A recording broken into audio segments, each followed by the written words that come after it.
Clave Morse.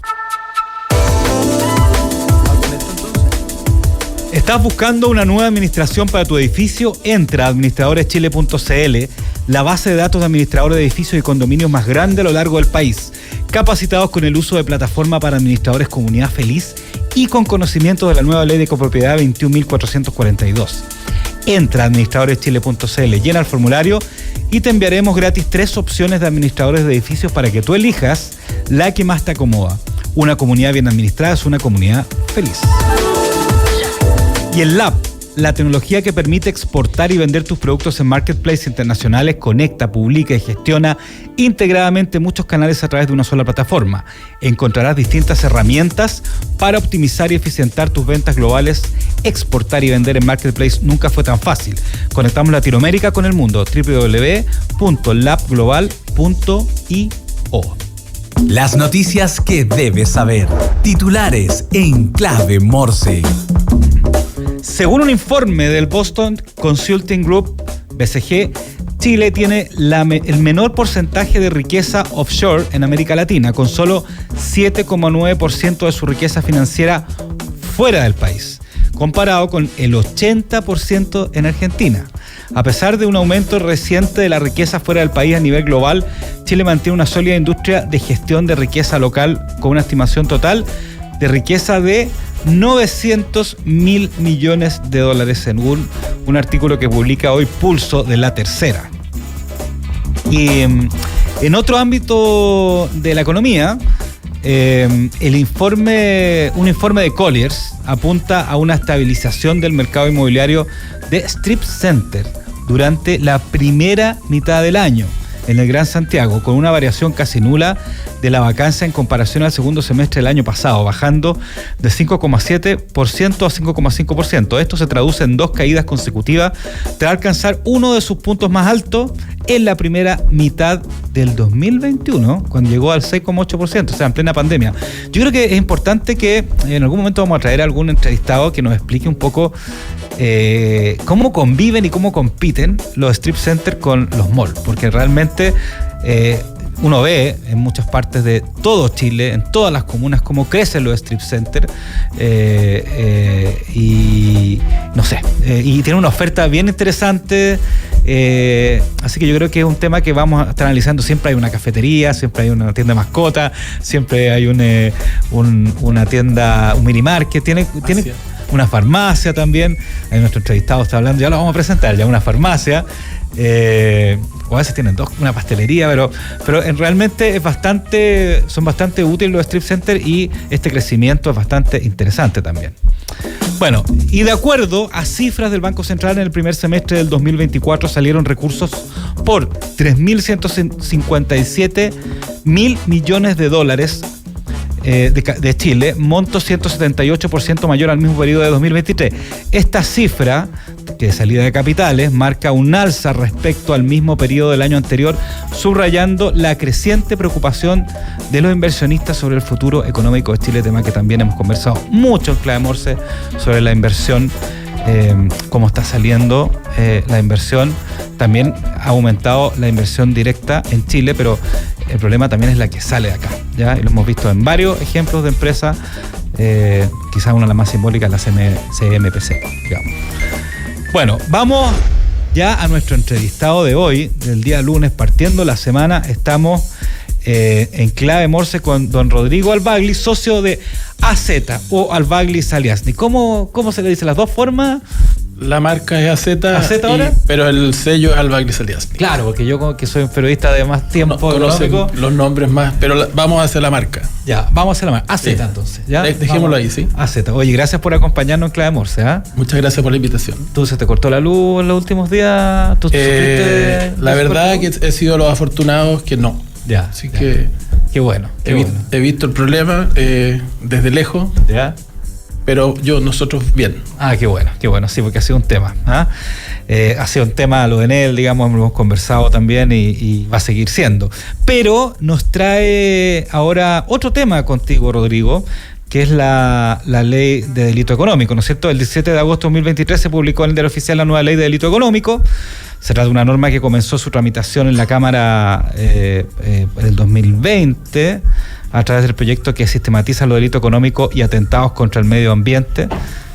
En los boletines 13.000 y tanto, bueno, eso no muy técnico. Muy técnico, ¿no es cierto? La gracia de Clave Morse, Rodrigo, es decodificar las cosas, explicarlas en simple, ¿no es cierto? Tratar de que la audiencia entienda un poco. Y vámonos por una pregunta bastante general, ¿no es cierto? Y es preguntarte cuáles son los principales cambios que introduce esta nueva ley de delito económico en el Código Penal. ¿Ah? Perfecto. Siempre es bueno partir con un poquito de contexto. Sí. Chile parte con el concepto de responsabilidad penal de las empresas, que es una cosa difícil de entender o de asimilar porque hay una especie de ficción. Las empresas, ¿cómo podrían ser responsables penalmente si una empresa no puede ir a la cárcel? Claro. Pero el 2008-2009, cuando Chile decide entrar de lleno a la OECD, se le exigen ciertos estándares, se dicta una primera ley de responsabilidad penal empresarial, en la que se establecen algunas figuras, algunos delitos para cumplir con la ley, que fueron delitos que en esa época se miraban como de lejos. Hoy día la realidad nos muestra que sí eran atentados que podían ocurrir, como es el financiamiento del terrorismo, lavado de activos, sí, financiamiento de funcionarios, corrupción con funcionarios internacionales. Bueno, todas esas cosas parecían hace 15 años como muy lejanas, hoy día empiezan a darse. Pasan los años, llegamos al 2018, se dicta una modificación a esta ley donde se incorporan figuras que son totalmente ya propias de la actividad empresarial, como el cohecho entre privados, las negociaciones incompatibles y otro tipo de figuras que están presentes recurrentemente en la actividad empresarial. Se siguen incorporando otras figuras posteriores y se va modificando la ley hasta llegar al año pasado, donde se dicta la denominada ley de delito económico, que lo que hace, como tú dijiste, sistematizar un conjunto de figuras o acciones que ya estaban sancionadas en distintos cuerpos normativos y los traen a esta nueva ley, aplicándole nuevas sanciones, aumentando el tipo de sanción, la pena y la posibilidad de cumplir estas penas con atenuantes o cumplirlas en libertad. Y eso es el foco que empezó a generar ruido y obviamente temor en parte del empresariado, sobre todo el alto mando, en los directorios, en la alta dirección, por cuanto no se sabe cómo va a operar esta ley, cómo se va a interpretar, cómo las fiscalías, cómo el Ministerio Público, cómo va a entender todo este nuevo entramado y esta regulación. Y por ende las compañías empezaron a movilizarse y la ley establecía a su vez un mecanismo para que las empresas pudieran atenuar o eximirse de responsabilidad a través de la creación de modelos de prevención del delito, y empezó todo esto. Ya, eso significa de políticas, protocolos, Exactamente. Sí. Bueno, probablemente es parte de lo que vamos a hablar, cómo se mitiga todo lo que establece esta ley. Pero ese es el origen de la ley.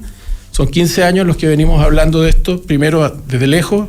Hoy día se nos vino encima y esta normativa cubre prácticamente todas las áreas de la actividad económica, de áreas transversales, mundo laboral, mundo tributario, libre competencia. Todas las materias están con algunas figuras que pueden transformarse en acciones que pueden ser delitos.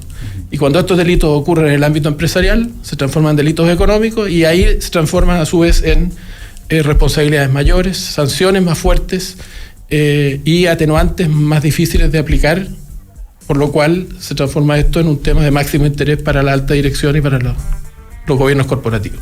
Rodrigo, primero, dos preguntas en una. Primero, ¿cuáles son los principales elementos que las empresas tienen que mirar cuando empiezan a tratar de modificar o regularse o mitigar internamente para poder cumplir con esta ley, ¿no es cierto? Y ¿de qué tipo de empresas estamos hablando? ¿De todo tipo de empresas o no? En principio son todo tipo de empresas. O sea, pymes también. Sí, hay una limitación de la ley en cuanto a ventas menores a 25 millones, pero en la práctica las que quedan fuera son realmente empresas más pequeñas. Ya. La regla general de las compañías están afectadas y beneficiadas también por la ley, depende de dónde se le mire. Está afectada por todo lo que he explicado y beneficiadas por esta eximente responsabilidad que te da la ley para aquellos que hagan bien las cosas y aquellos que adopten estos protocolos y estos modelos de prevención Y ahí tú me preguntaste en qué debe fijarse. Claro, las primeras cosas que debe fijarse una empresa para empezar, tomando en cuenta esta ley. Lo primero es que para que esto sea efectivo y para que sea un eximente en el futuro, en una eventual situación de investigaciones por el Ministerio Público, si ocurriese algo, estamos hablando pura hipótesis futura de que ocurriese algo en una compañía, tú tienes que ser capaz de demostrar que tu empresa tiene un ambiente de control efectivo y suficiente, y que a pesar de eso y de todos los esfuerzos ocurrieron situaciones puntuales, y eso, en ese caso, las personas que fueron parte de esos actos puntuales ilícitos, bueno, responderán ellos. Y no la empresa. Y no la empresa, claro, ni tampoco la alta dirección, que pudiera haber sido responsable por falta de control, claro, u otros mecanismos. Eso tiene el liderazgo al final. Exactamente. Claro. Entonces, ¿cuál es la idea? Que esto, primero que nada, debe ser algo en serio, esto debe ser algo permanente, debe estar auditado sistemáticamente, sobre todo los controles que se establecen hoy día, puede que en el futuro no sean suficientes. Las personas que llegan a la compañía cambian, hay rotación, por ende esto requiere capacitación y entrenamiento permanente hasta transformarse en cultura. El compliance, la idea del cumplimiento normativo es una base desde donde se parte, pero esto tiene que transformarse en cultura, en definitiva, que se entienda de que en esta empresa las cosas se hacen bien y se hacen de esta manera. Y eso implica que además, como te digo, la normativa va cambiando, las personas se mueven y por ende requiere sobre todo entrenamiento y capacitación sistemática para transformar un tema normativo en cultura, que al final es lo que se busca. Mejores empresas, pero desde la cultura y no desde la imposición de la norma. ¿Qué tipo de sanciones incorpora esta ley para quienes no cumplen, digamos? A ver, en general, a nivel de personas, las sanciones son las mismas sanciones penales clásicas, solo que la diferencia es que por ser actividades que ocurren en el ámbito empresarial y que se pasan a denominar delitos económicos, tienen agravantes en la imposición de las penas y tienen menos posibilidades de atenuantes como la irreprochable conducta anterior, que es la que siempre permitía cumplir las penas normalmente en libertad, y todo este tema de que se discutía y que se criticaba de las clases de ética y todas estas cosas, claro, que es típico en Chile, que le damos vuelta siempre a lo mismo. En definitiva, las personas están expuestas a sanciones que son el mismo catálogo de sanciones penales, pero con un agravante por ser conductas que ocurren en el ámbito empresarial y con menos atenuantes a la hora de... Y eso eso hace toda la diferencia.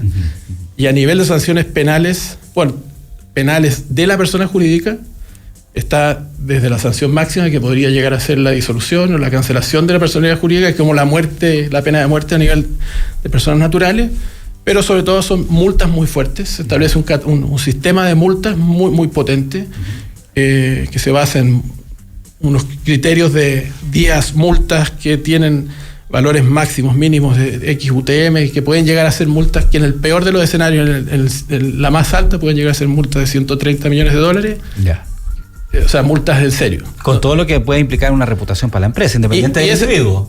El lado reputacional puede llegar a afectarse incluso no siendo responsable. Basta un titular, un titular efectivo o malintencionado en prensa para que se disocia el tema de lo legal, judicial, del tema reputacional. Y por eso que también están todos trabajando, y en las matrices de riesgo que estamos construyendo para las empresas, que es parte de lo que hacemos nosotros, ayudarlos a construir sus matrices de riesgo y mecanismos de control.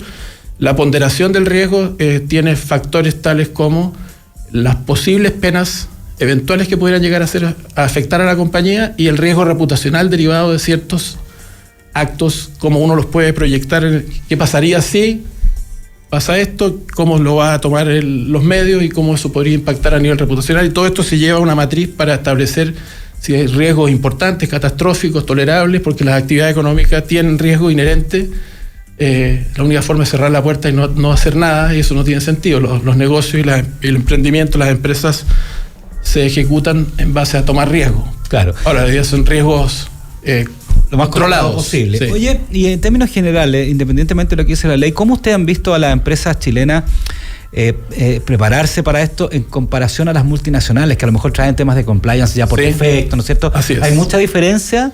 Hay mucha diferencia, pero esta vez, creo yo, derivado del factor miedo por una parte, ha llevado a las compañías en general a movilizarse, a tomar acción, y en algunos casos pueden ir más rezagadas, pero por lo menos están conversando. El tema se está conversando en los directorios. Si no tienen directorios, son básicamente empresas familiares. Se está conversando. Los asesores de las compañías, abogados o auditores o algún amigo les está comentando qué están haciendo para prepararse para este tema, o incluso, este es otro factor, en las empresas más reguladas, las empresas más grandes, empiezan a exigir a sus contrapartes, proveedores, distribuidores o lo que fuera. Sí, proveedores también. Ya. Empiezan a exigir claro. Un nivel de cumplimiento y unos estándares nuevos, y eso hace que las empresas que van más rezagadas dicen, oye, esta compañía que es mi cliente principal me está pidiendo que yo le declare o le demuestre que yo tengo mi modelo, y en definitiva, por una u otra forma, vemos que todos están llegando o van a llegar donde mismo. Uh-huh.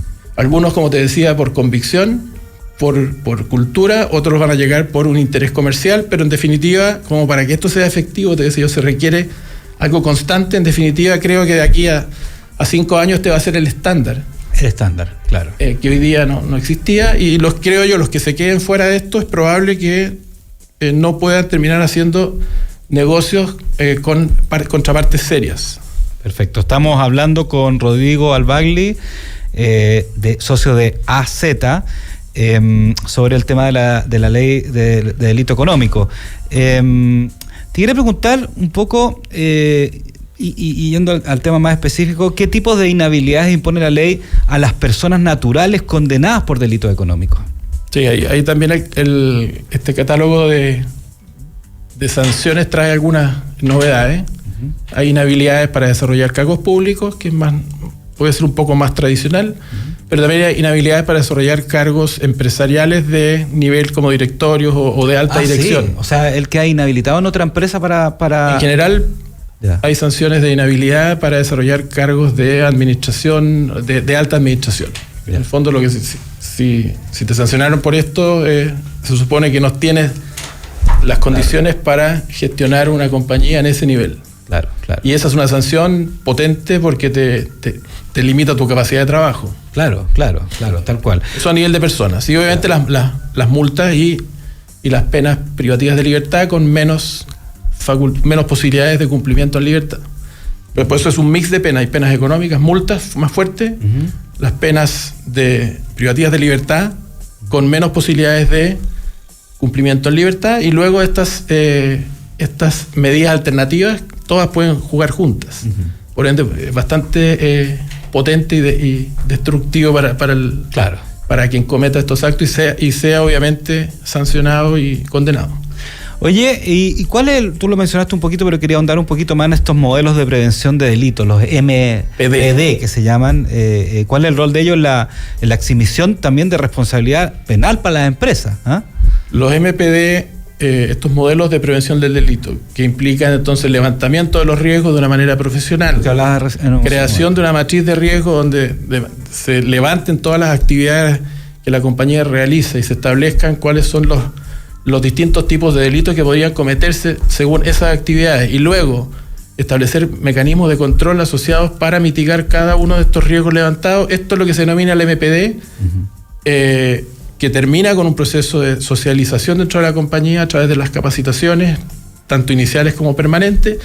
Eso es lo que se denomina un modelo de prevención del delito más o menos efectivo. La efectividad se va a medir en el tiempo, en la medida que hayan auditorías independientes, como dice la ley, en la medida que hayan sujetos responsables designados. La ley hoy día establece que más que un oficial de cumplimiento, una persona como que se encargue de todo, deben haber sujetos responsables que se encarguen de asegurar que el modelo funcione, de hacerlo cumplir, uh-huh. de llegar con independencia al directorio a través de poder informar cuál es el estado de desarrollo del modelo, incorporar mejoras. Ese ambiente es el que permite hablar de esta eximente que estábamos comentando, en el caso que, hipotético, ocurrieran situaciones dentro de la compañía que puedan representar delitos y hay una investigación del Ministerio Público, que es otro tema. ¿Qué va a pasar? No sabemos, no hay suficientes fiscales, no hay un conocimiento. Claro, te iba a preguntar, ¿cómo se puede llevar a la práctica? Ojalá que no suceda, digamos. Pero va a suceder. Claro. Y va a suceder porque va a suceder porque se va a abrir una industria probablemente, disculpa esto, en el mundo legal, una industria media de negociaciones extorsivas por parte del gremio, donde muchas veces yo te voy a llevar a tratar de negociar a través de imputarte un delito. Ya. Dado que las sanciones son mayores hoy día, la probabilidad de que me quiera sentar quizás a una negociación van a ser mayores que hoy. Uh-huh. Cosas como esas van a empezar a ocurrir. No puedo decir exacto ni darte órdenes de magnitud. Sí. pero fiscales suficientes hoy día no hay ni para los delitos que tenemos actualmente, menos va a haber para esto. Y segundo, la capacitación en materias súper técnicas, incluso todos los delitos medioambientales, son cosas bien técnicas. Sí, claro. Entonces hay todo un camino que recorrer con esta ley, que es demasiado expansiva y transversal, en el que vamos a ir viendo en el camino cómo nos preparamos, cómo se da, cuáles son los criterios que se ocupan, las interpretaciones más o menos restrictivas o más o menos soft. No lo sabemos. Aquí esto está en construcción y veremos. Somos parte activa del tema. Nosotros ayudamos a muchas compañías y las seguiremos acompañando, pero no, es imposible decirles qué va a pasar, si este modelo va a ser suficiente. Vamos a tener que ir viendo y acompañando y veremos cómo se comporta el ecosistema. Oye, ya, en el tema de las grandes empresas, independientemente que no va a ser fácil resolverlo al principio, ¿no es cierto? Las grandes empresas tienen una espalda de repente para armar protocolos, tener personas a cargo, pero también te quería preguntar qué pasa con empresas mediana, sí. Ni siquiera estoy hablando de pymes, mediana, que a veces no tiene la infraestructura para hacer eso. ¿Cómo lo van a resolver? Y también te quería hacer una pregunta, si esto incluye a las empresas estatales o las empresas públicas. Lo primero, empresas de tamaño menos robusto, que no tengan estructuras de cumplimiento internas ya instaladas. En mi opinión, yo creo que lo que se le va a exigir a las compañías es el máximo esfuerzo dentro de lo razonable. Ya. Ahora, la manera de cumplir no siempre es teniendo un equipo full interno, también existen los conceptos de sujetos responsables externos, o sea, se van a crear también otros todo un mercado se va a crear, del mundo legal, el mundo auditoría, y donde en el fondo tú le vas a poder prestar servicios a varias compañías para ayudarlos a mantener el modelo funcionando y prepararlos probablemente a las compañías que quieren avanzar, prepararlas para incorporar internamente una estructura de cumplimiento más sofisticada, pero hay distintas formas. Como digo, una empresa más pequeña se la arreglará con un mecanismo medio mixto, alguien adentro cumpliendo el rol, acompañado externamente de manera permanente, y hay distintas formas. Y yo creo que la manera como se va a interpretar es hacer el máximo esfuerzo por evitar contribuir a que estas situaciones se cumplan, o estas hipótesis de incumplimiento se concreten. Y con respecto a las empresas estatales, la otra pregunta que te hacía, ¿también les incluye exactamente igual o tienen otro modelo? No están incluidas extrañamente en la ley. Las sin fines de lucro sí. ¿Ya? De hecho, estamos acompañando a varias fundaciones, corporaciones que también están en el mismo proceso. ¿Pero se incluyeron las empresas estatales? Saca tú las conclusiones, no lo sé. Me imagino que en la siguiente fase, por razones obvias, va a tener que venir una modificación en ese sentido, pero hoy día no están incluidas. Ya, por último, te quería preguntar también cómo está esta legislación en comparación a otras de otros países, en comparación a Latinoamérica. Yo creo que las comparaciones no son odiosas. No. Entonces quería saber cómo está la infraestructura de ley en comparación a otros países. De hecho, Chile, y mi experiencia, ya más de 33 años dedicado a esto, es que siempre vamos un poco detrás mirando lo que otros hacen. A veces copiamos o adaptamos bien, a veces lo hacemos no tan bien. En este caso, por lo que entiendo, por lo que he estudiado, hay distintos elementos. Se tomaron elementos de la ley alemana, se tomaron elementos americanos, se tomaron distintos elementos para armar esta ley que creo yo pasó a ser un instrumento quizás demasiado expansivo. Pasamos de un punto a ser quizás con la regulación más rigurosa en materia de responsabilidad penal empresarial y delitos económicos en la región, de todas maneras. Rodrigo Albagli, socio de AZ, gracias por acompañarnos en Clave Morse, explicarnos bien de qué se trata esta nueva ley de delito económico que está empezando su implementación, ¿no es cierto? Podríamos invitarte de nuevo unos 3-4 meses más para ver sí, cómo va andando, ¿te parece? Perfecto. Y obviamente invitarte por otros temas también. También, lo que quieran, estamos disponibles. Sí, gracias por acompañarnos en Clave Morse. Ya viene Aldea Global con Frank Huerta y Rodrigo Hurtado. Los invito a revivir todo nuestro episodio y este episodio de hoy, esta entrevista y el anterior comentario también con Victoria Paz a través de Spotify, en YouTube, que están todos los videos on demand que pueden verlo. También seguir nuestras redes sociales, escucharnos de lunes a viernes de 9 a 10 de la mañana, a excepción del jueves, que es feriado. El jueves es feriado y no hay clave Morse. Bien, la sonrisa que pusiste del feriado. Porque además muchos se van a tomar sándwich. Así es, ya empiezas a pedir permiso todos los días. Eso. Y los que no sabían, ahora inmediatamente después de escuchar clave Morse van a empezar a armarse el sándwich. Nos vemos mañana por la 92.9 FM. Esto fue Clave Morse.